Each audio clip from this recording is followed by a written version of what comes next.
Hello, I'm Rachel Papworth from Green and Tidy, the online professional organiser. I liberate busy people like you from the shackles of clutter and chaos to give you peace of mind and productivity. And I'm inviting you to join my 30-day challenge.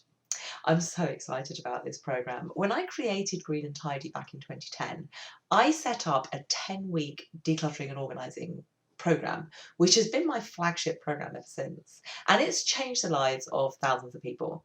But I've always been aware that there is a barrier to some people being able to join that program. For a start, you have to commit for 10 weeks, which is quite a long period of time. And secondly, you had to commit to do 5 hours a week on the program, an hour of working through the modules, 2 hours of sorting through your stuff, and 2 hours of taking the actions that arose as a result. Now, not everybody can put 5 hours to decluttering and organising. So I've set out to create a program that's more flexible, and that's what this 30-day challenge is. The beauty of this 30-day challenge is that it still gets right into the psychology of why you have clutter. It gets right into how to declutter and also how to get organised, some amazing organising hacks.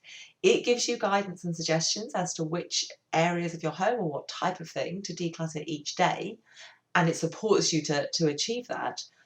And it lets you work out for yourself what amount of time you can put in on a daily or weekly basis to achieve that, what times a day it works for you, exactly how to make it work for yourself, so that by the end of the program, you've changed your own habits and your own attitudes to decluttering and embedded decluttering and organising into your daily life in a way that works for you. So, as I say, I'm so excited about this program. I really hope you join it. All you have to do is click the link below, and I will see you in the program.